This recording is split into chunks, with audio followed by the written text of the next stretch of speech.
I'm on my way to go to the farmer's market, and I'm gonna show you exactly what you should get at the farmer's market so that you can do this carnivore lifestyle. And it's so simple, but I think we super overcomplicate a lot of these things because there's so much noise out there. So by the end of this, you're gonna know the 5 to 6 things that you gotta get when you are doing the carnivore lifestyle, or even if it's meat-based, mostly carnivore, when you go to a farmer's market, especially if you're new to a farmer's market. We are taught and told and sold a lot of information that doesn't necessarily benefit us about food, or things that are supposed to be health related, but they don't actually make us healthier. So again, I'm gonna super simplify all of this so that you can know exactly what to get when you go, and how to get in, get out, and get on with your life. Keep it simple.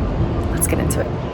Okay, so I'm walking towards the farmer's market, and it's super busy in here today. So we're gonna go to our very first stop, and I'm gonna go with the lightest option first because that is less to carry, and that is gonna be our kefir. Okay, and for the sake of myself, I'm not gonna be picking all of this up in a bag while I'm filming, but the very first thing that I saw was kefir. Kefir is a dairy product that can come from animals, right? But there's no sugars added to it, and it's really good for your gut health.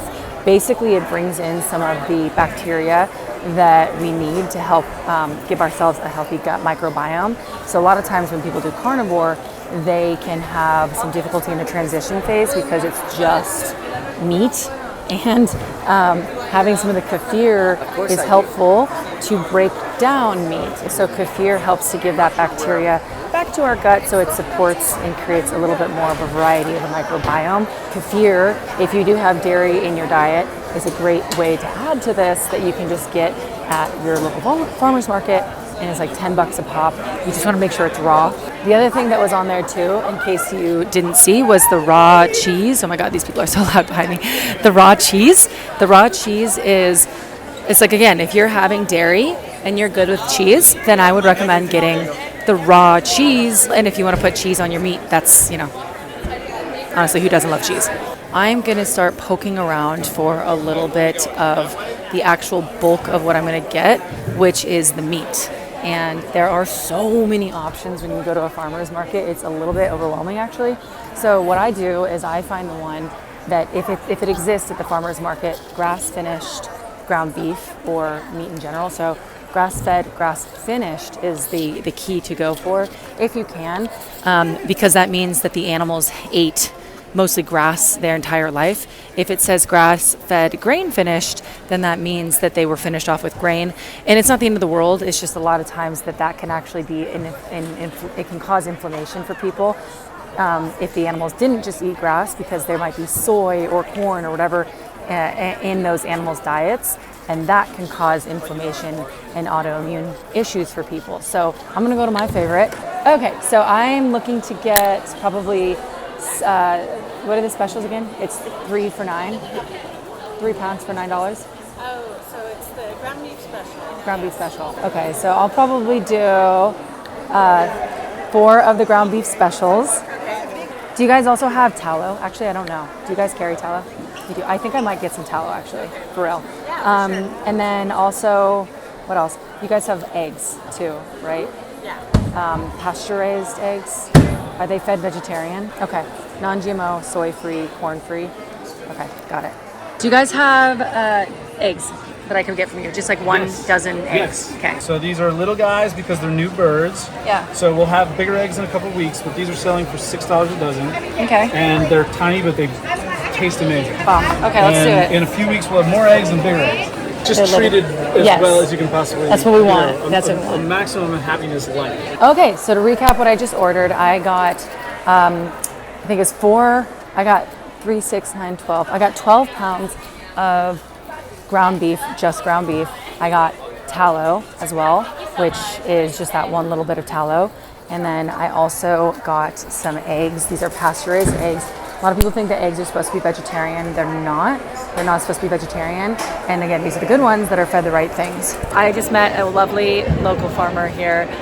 She is selling, what was your name again? Amy Greer. Amy, okay. She's teaching me right now about aged meat. and actually I think gonna have me do a little taste test here. Okay, talk to me. What are we doing? Okay, so we raise Wagyu beef, and Yeah. all of our beef is dry aged for 30 days. So we're about to send her home with a pound of ground to do a taste test. So this beef is roughly 85-15 on the lean to fat. Okay. So you're gonna take this and you're gonna get another pound of ground beef from somewhere. I don't care where. You should get over there. Anybody you Okay. want. I don't want to know. Okay. You'll take them both. You'll season them both just with salt and pepper. Yeah. And then you'll make patties. 20 minutes in the fridge, heavy skillet, a little bit of whatever oil you cook with. You take my patties straight out of the fridge, put it in the skillet with the other beef, watch them cook, smell them side by side while they're cooking, Yeah. and then taste them hot. And whoever you live with, Yeah. don't tell them which beef is which. Just let them which try. one they like better. Okay, so you're saying this is gonna taste much better. You've aged it. It's been dry aged. It's been for dry 30 aged days, for 30 and, days. And Okay. it's Wagyu, so Yeah. it's hard to beat. Yeah. Wagyu is about as good as it can get. Thanks, Amy. Yeah. Okay, so you learn something new every day. Okay, so I've got my kefir, ground beef, which is what I get mostly. I have got my eggs, which I've got about 4 dozen eggs, some tallow as well. Now, the last thing I'm gonna get at the farmer's market, and then I can skedaddle for the whole week, if not 2 weeks, is I'm gonna get some materials that would be good for cooking some bone broth. And bone broth is another way that we can use to supplement in our day, another thing that we can use to stay, not only stay full, but get minerals to help our gut health, similar to kefir. We're gonna get some beef knuckles. What is this? Beef knuckles? Our knuckles come in a bag like this, they're Yeah. body cut. So there's 4 knuckles in there on that Okay. one. You think that's enough for like one big pot for? Oh, heck yeah. That's what I'm Depends on thinking. how thick you want to make it or how rich you I wanna like that make it, yeah. gelatinous. Yes, Okay, The knuckles where you get a lot of that nutrition because that bone's so big, it'll just melt out of there. that's what I'm thinking. How many of these do you have? That's the only last bag I have. the last But one, It's yeah. heavy. I mean, it. Okay. 4.2 pounds. So I could probably get a lot out of that one. good, yes, ma'am. Okay, and you usually have people get a lot of chicken feet. Like you already sold out. Every week, yes, ma'am. Every Yes, single. ma'am. I gotta get here early. Oh, y'all have chicken neck? Neck. Do you have any neck still? I do have necks and carcasses left. Yes, ma'am. I'll do a neck, I suppose. Okay, so I'm getting, a lot of times what you want to get is the stuff that's going to allow you to cook the bone broth. And again, I'm getting it here. Oh, here we go. Chicken There's necks. going to be 8 necks in a package. Okay, that looks not delicious, but Hey, we're gonna have healthy it. for you, yeah. It's healthy for you. So we'll do those, please. Okay. Yeah, you guys are always selling out before I get to y'all. We're pretty busy. We're very fortunate. Yeah, that's great. We've been doing this a long time, so that's what it's all about, I think. Is this your farm? Yes, ma'am. I Oh, it's started your back in 2008. You know what? I got Okay. laid off from my factory job during that last housing crash. I used my 401k and bought animals. Damn. That's what I did. And it worked I out? started off from scratch. I didn't inherit anything. That's so yeah. cool. What is your farm We're nearby? in Burlington, Texas. No, ma'am. It's about an hour and 40 minutes northeast of here. Y'all drive here every weekend. Every Saturday and Sunday I Yeah. drive here. 2 o'clock in the morning on Saturday to get up and get loaded, and then Yeah. 4 o'clock on Sundays. I'm trying to like get people to see the farmers market is like the way to. Yeah, I mean, to go, we to all get raise things. everything we said here. They come out and inspect our farms. And Yeah. It's the real deal. For Okay, sure. I love that. I love that. Okay, so you gotta adjust a little bit. I got chicken necks and I got beef knuckles for the bone broth that I'm gonna make. And I'm also gonna attach another video in the like description below of how to make bone broth. Bone broth is so good for you, for your gut health, for your gut microbiome. If you've ever struggled with leaky gut, it's also super helpful if you're struggling with cravings. It also helps keep you full. You can have it at any time of the day. A lot of people even use it when they're like quote fasting because it's so low calorie, but it also tastes really good, and you can put some salt in there. So it really is giving you so many of the vitamins and the minerals that I don't think we talk about enough in the carnivore space of like, hey, yeah, if you're transitioning, like it might be too sterile for you to just have ground beef and eggs. You might need a little bit more variety in there. I'm just gonna wrap it up here. So what we just got was the whole week's worth, if not 2 weeks worth of food. I got kefir for gut health. I did not get cheese, but you can get it from the same place, and usually you want to get raw cheese if you want that to supplement.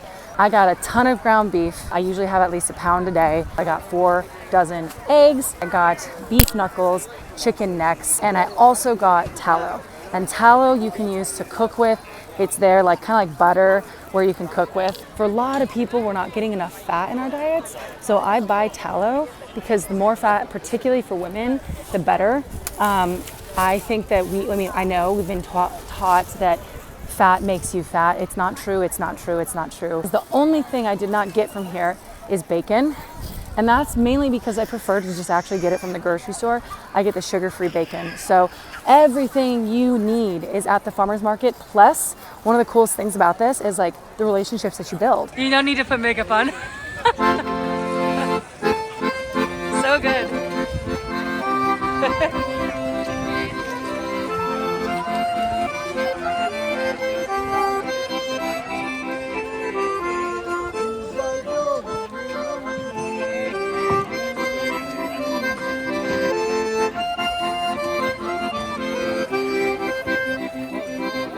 Thank you. You know, you got Amy, you got Colby, you got Jared, who I know, you got Sarah, who I know, all at different farms. That's good. Wait, so you're asking what carnivore is? Okay. Only meat, that's crazy. Except for Joe Rogan. Except for Joe Rogan. All of this said, y'all, I'm not gonna say that you have to go to a farmer's market. I'm not gonna say this is the only place to go. If you don't have one nearby, or if it's, you know, not an option for you for economic reasons or something like that, then that's okay. I totally get that.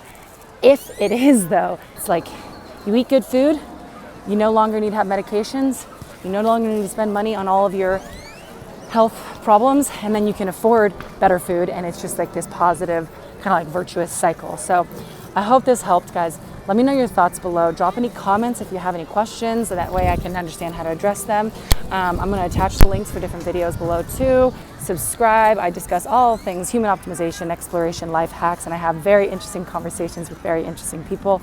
I will attach this one here. I spoke with a guy about near-death experiences. He is the leading researcher in that space. So we're talking about carnivore, but we're also kind of opening new science these days, new age understanding of our health and our mind. And this man has been studying near-death experiences and consciousness now across the world, and has become the leading researcher. So I think you might like this one, but it all kind of goes together. So, all right guys, I am gonna go home and get to cooking. Have a great day. See ya.